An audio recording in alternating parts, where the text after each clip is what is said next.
అదృష్టం కొండా లక్ష్మణ్ బాపూజీ గారి యొక్క విగ్రహాన్ని ఆవిష్కరించేటువంటి గొప్ప అదృష్టం నాకు ఇచ్చినందుకు దేవరకొండ పద్మశాలి సంఘానికి అందరికీ పేరు పేరున నా హృదయపూర్వమైనటువంటి ధన్యవాదాలు కృతజ్ఞతలు తెలియజేస్తా ఉన్నాను.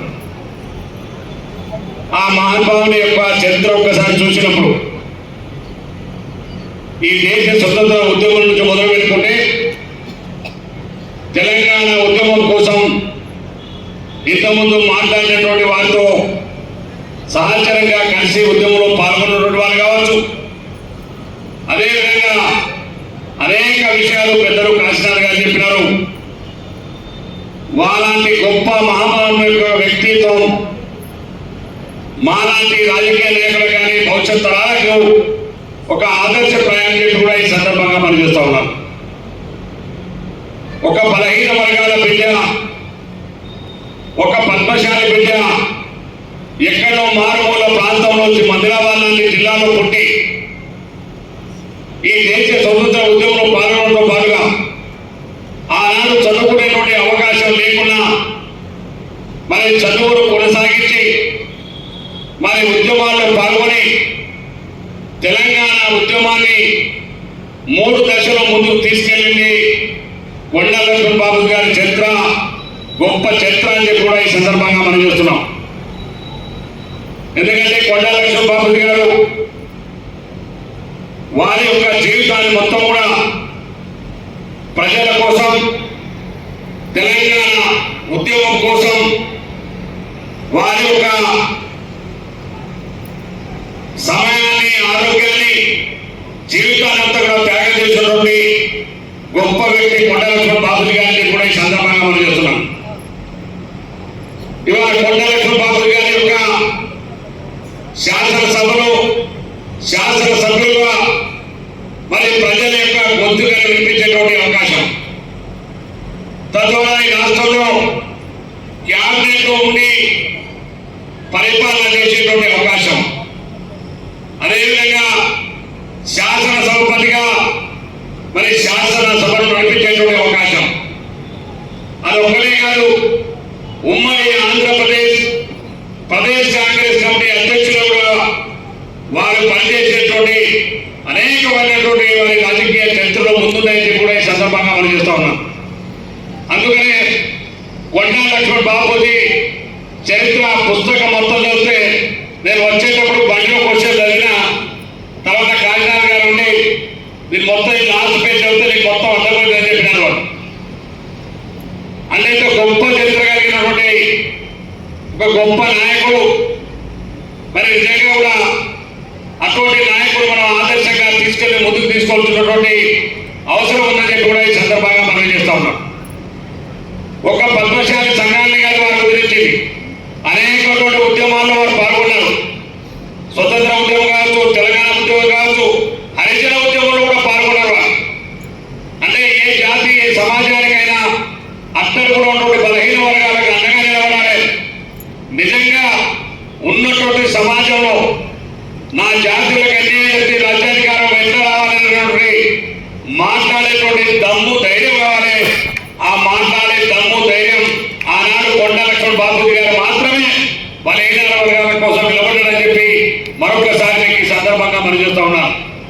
అందుకనే ఇటువంటి గొప్ప నాయకుడు మనం ఈరోజు దేవరకొండ పట్టణంలో వారి విగ్రహాన్ని ఆవిష్కరించడం గొప్ప అవకాశం, అదృష్టం నాకు రావడం నిజంగా మీ అందరికీ హృదయపూర్వక మరొకసారి పేరు పేరున పద్మశాలి సంఘానికి ధన్యవాదాలు తెలియజేస్తున్నట్టు కూడా ఈ సందర్భంగా మనం చేస్తా ఉన్నాం.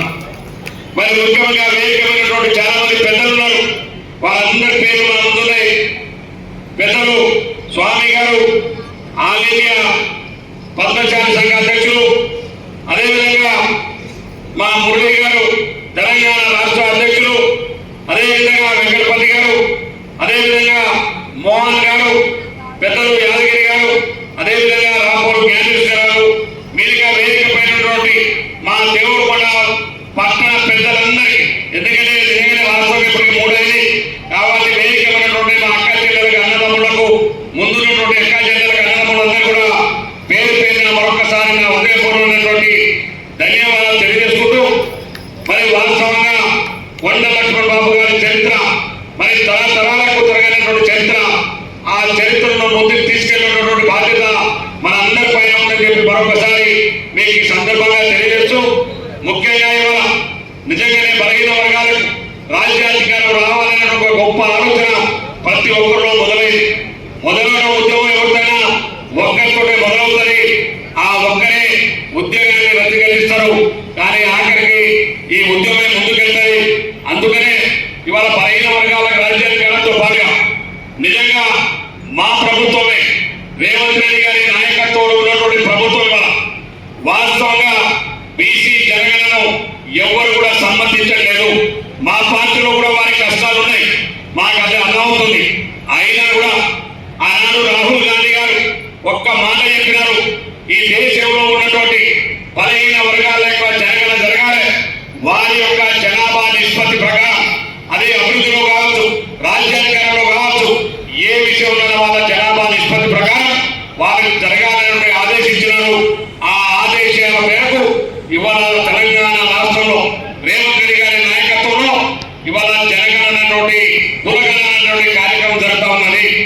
ఈ కులగణన కార్యక్రమం అయిన తర్వాత మీరందరికీ తెలుసు, గతంలో నేను ఒకసారి మరి జడ్పీటీసీ 2005లో అయినా అదేవిధంగా 2014లో కూడా రూపాయలు పోటీ చేసిన జిల్లా పరిషత్ చైర్మన్ కూడా. ఆనాడు మరి బలహీన వర్గాలకు 34% రిజర్వేషన్ ఉంటే స్థానిక సంస్థలో మొన్న 10 సంవత్సరాల కింద మా శివబాలపడిన టీఆర్ఎస్ ఎవరిలో బాధలేదు, కానీ 34 ఉన్నటువంటి ఈ యొక్క రిజర్వేషన్ ని 20% తీసుకొచ్చినారు. 20%కే తీసుకొచ్చినటువంటి పరిస్థితి వచ్చింది. అందుకనే వల్ల ఈ కులగణన ద్వారా ఏ జాతి ఏ కులానికి ఎంత జనాభా ఉందో ఆ కులాల ప్రకారం రేపు రాబోయేటువంటి స్థానిక సంస్థల్లో తప్పకుండా బలహీన వర్గాలకు న్యాయం చేయాలని మా ముఖ్యమంత్రి గారి యొక్క ఆలోచన విధానం అని చెప్పి మరొకసారి మీకు ఈ సందర్భంగా మనం చేస్తా ఉన్నాం. అందుకనే ఇలా రాహుల్ గాంధీ గారు ఒక్క తెలంగాణ కాదు, ఈ దేశ వ్యాప్తంగా బీసీ కులగణన జరగాలని పార్లమెంట్ లో పోరాడుతూ ఉన్నారు. పోరాడమే కాదు, మొన్న జరిగినటువంటి బలహీన వర్గాలకు సంబంధించిన ఒక సమావేశానికి రాహుల్ గాంధీ గారు ఇక్కడ రావడంటే ఈ యొక్క కార్యక్రమానికి ఎంత ప్రాధాన్యత ఇస్తున్నారో ఒకసారి ఆలోచన చేయాలి. ఈ దేశంలో బలహీన వర్గాలకు రాజ్యాధికారం రావాలి, వాళ్ళ జనాభా నిష్పత్తి ప్రకారం వాళ్ళకు అభివృద్ధిలో ముందు ఉండాలన్నటువంటి వారు చాలా ఉదాహరణలు చెప్పారు.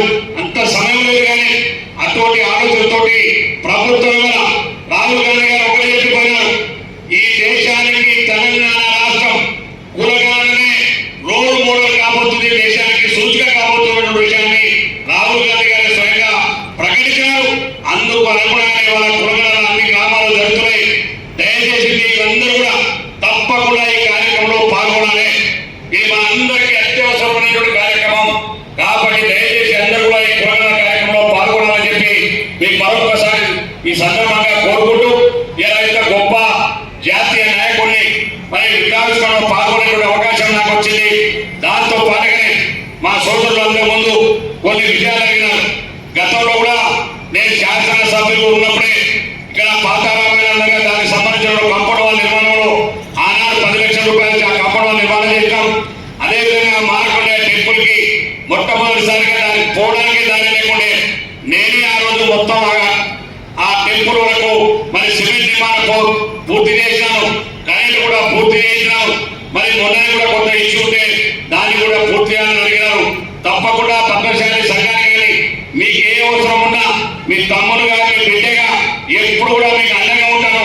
మీరు కూడా ప్రతిసారి అందరూ కూడా ఆశీర్వదించడం వల్లే ఇంతకుముందే మా సార్ చెప్పారు, అవి లెక్కలు బయట చెప్పే కాదని నిజంగానే నా నాటి వారు ఆర్థికంగా ఏది లేనటువంటి పరిస్థితుల్లో మళ్ళీ తిరిగి దేవరకొండ బిడ్డను ఒక మామూలు గిరిజన బిడ్డను మీరు నిలబెట్టగలిగారంటే నిజంగా నా అంత అదృష్టవంతులు వల్లేరు. తప్పకుండా దేవరకొండ నియోజక ప్రజల యొక్క రుణం తీసుకుంటాను. ఈ ప్రాంతానికి కావాల్సినటువంటి అభివృద్ధి విషయంలో సాగునీరు కావచ్చు, తాగునీరు కావచ్చు, మరి అదేవిధంగా దేవరకొండ పట్టణ అభివృద్ధిలో కూడా తప్పకుండా ముందుకెళ్తాను. మీ అందరి యొక్క ఆశీస్సులు ఆశీర్వాదం ఎల్లప్పుడూ ఉండాలని చెప్పి మరొకసారి నా హృదయపూర్వకంగా కోరుకుంటూ, మీరు అడిగినటువంటి పద్మశాలి సంఘానికి సంబంధించి నాకు తెలిసిన చుట్టుపక్కల భూమి లేదు, ఇవ్వడానికి నాకు ఇబ్బంది లేదు, కానీ మీరు స్థలం చూసుకొని నాకు చెప్పండి. తప్పకుండా ప్రయత్నం చేస్తారని చెప్పి మరొకసారి మీకు ఈ సందర్భంగా తెలియజేస్తూ ఇలా కొత్త గొప్ప అవకాశాలు బాగుండే అవకాశం కల్పించినటువంటి మీ అందరికీ పేరు పేరున నా హృదయపూర్వక కృతజ్ఞతలు తెలియజేస్తూ సెలవు తీసుకుంటాం. ఇప్పుడు కొత్త వారం దేవాలయ అధ్యక్షుడు వనం జగదీశ్వర్ గారు ఓట్ ఆఫ్ థ్యాంక్స్ ఇస్తున్నారండి సార్ అర్థం వస్తున్నారు.